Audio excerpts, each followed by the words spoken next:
Welcome to today's deep dive.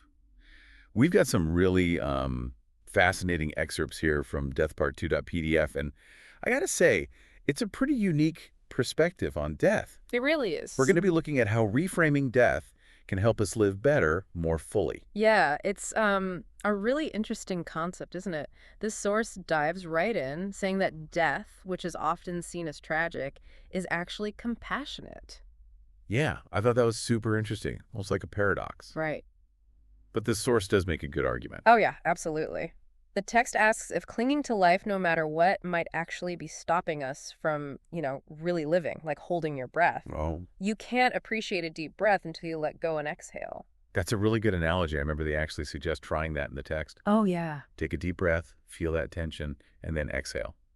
That's what real relaxation is. Exactly. It's a simple exercise, but it shows something really important. Yeah. We often hold tension, physically and mentally, resisting life's natural flow and death, ultimately. And resisting like that can lead to more suffering. So are they saying that if we accept death, like as a natural part of life, we can release that tension and be more free? Yes, precisely. They even use a Sanskrit verse to illustrate this idea. Jananam sukadam maranam karunam. Okay. It means birth is a joy and death is compassion. So how does an ancient Sanskrit verse apply to us today? Our world's a bit different. Well, what's interesting is that this ancient wisdom is talking about something that's always been relevant, our relationship with life and death. Hmm. It's a reminder that both are a part of life. By seeing the compassion in death, how it brings release, maybe we can shift our focus from fear to, really appreciating life. That makes a lot of sense. Yeah. But I mean, is there a danger of being like too passive, just accepting whatever? It's not about being passive. It's about recognizing that there's a natural order, Yeah. a cycle of life and death that we're all a part of. Oh. And this can be really empowering. Instead of fighting what's inevitable, we can embrace the present moment, make choices that matter to us, and really live authentically. So it's less about passively accepting death and more about actively embracing life. Exactly. Recognizing that we're mortal gives us a new perspective. The text even uses a story to show this, about two war veterans. Oh, yeah. I remember that. Yeah. They spent hours talking about just 40 minutes of intense action in World War II. Yeah, those 40 minutes, full of danger, felt more real to them than the decades that followed. It's amazing how powerful those intense moments can be. It makes you wonder, are we, in our search for comfort and safety, missing out on those really deep, meaningful experiences? I think that's a good point.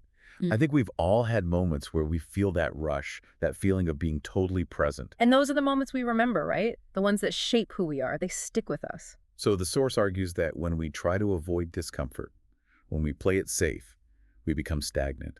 It's almost like choosing a living death. Yeah, there's a really strong message there about embracing what we don't know, letting ourselves be challenged and changed. So instead of trying to control everything and avoid being uncomfortable, we should actively look for things that push us. That's kind of a radical idea. It might seem radical, but the text also mentions a man who felt despair because he only had 30 million rupees left after losing some money in the stock market. Wait, he wanted to, end his life over having that much money? That just seems extreme. It does, right? But it shows how messed up our idea of a good life can get. It's like he was so focused on money that he forgot about everything else that matters. Exactly. It's a cautionary tale. It reminds us to look at our own priorities, to make sure we're not chasing external success and missing out on real fulfillment. So how do we find that balance? How do we embrace life and death in a way that lets us live genuinely and meaningfully?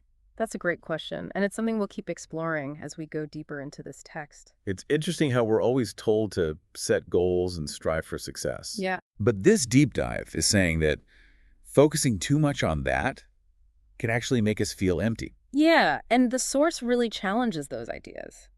It says, clinging to security and comfort can actually lead us towards a kind of death. Because we get stagnant, like just going through the motion. Exactly. When we stop growing, stop experiencing new things, we can get stuck in this living death, even if we're physically alive. It's a little scary, but also kind of freeing. Like if we all end up in the same place, Yeah, why not embrace the uncertainty, the challenges? that's a great way to look at it. The source says death just happens. It takes no effort on our part. It's life that needs our attention. So maybe instead of trying to control every little thing, the key is to accept that we can't control everything and find joy in the journey. Exactly. The source compares dodging life to trying to avoid the rain. You can run, you can hide, but you'll still get wet. And the more you resist, the worse it is. The source says by embracing the rain, accepting the challenges, we can actually have a better, richer life. So it's not about, like, looking for pain, Yeah. but being open to the full experience, Hmm. the good and the bad. Precisely. It says that when we try to avoid discomfort all the time, we actually limit ourselves. We stop ourselves from growing. That reminds me of the saying, life begins at the end of your comfort zone. It's cliche, but maybe there's some truth to it. Yeah, there's definitely something to be said for pushing our boundaries. It's often when we're challenged that we discover strengths we didn't know we had. This makes me think about times when I've taken a leap of faith, starting a new project, traveling to a new place, trying something scary, Yeah. even when it was tough. Those experiences helped me grow the most. I bet those are the experiences you remember most vividly, the ones that shaped you. Absolutely. So how do we actually do this? Yeah. How do we go from being afraid to embracing uncertainty and growth? That's a great question. I think it starts with understanding that discomfort is just a part of life. Hmm. It's not something to fear, but something to accept, to see it as a chance to grow. Like changing how we see discomfort. Right. Instead of a threat, it's an opportunity. Exactly. The source says growth happens when we step outside our comfort zones, when we challenge what we think we know, and when we're willing to fail and learn. But that's easier said than done, isn't it? We Yeah. naturally want to protect ourselves. Oh, absolutely. Wanting comfort and security is human nature, Yeah. but the source makes us think.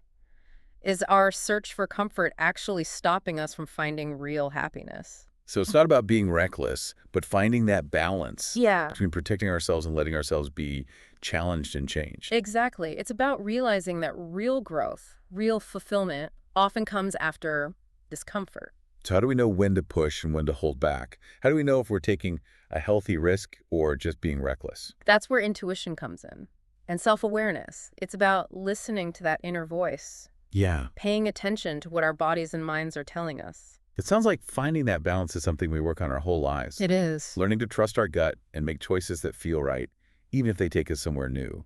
Exactly. It's all about self-discovery and growth. And as we learn to trust ourselves more, we can make those tough decisions with, more confidence. This deep dive has really made me think differently about death. Yeah. Instead of fearing it and avoiding it, I'm starting to see it as a natural part of life, like a reminder to appreciate every moment.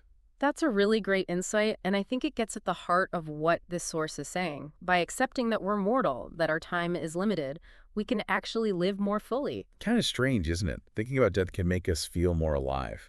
It is a bit of a paradox, but there's a lot of truth in it.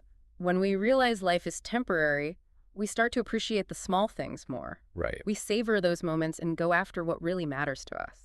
It's like we're given this gift, this time on Earth, and we get to choose how we spend it. And the source reminds us that we have a choice.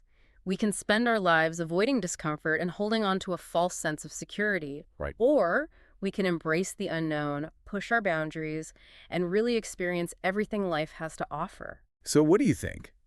Has this deep dive changed how you see death at all? It's definitely been thought-provoking. I think the main thing I'm taking away is that death isn't something to be scared of. It's something to understand and accept as part of life. I agree. And as we wrap up our deep dive today, I want to leave everyone with something to think about. The source says life needs our attention, while death needs no help from us at all. So what does that mean for how you spend your time?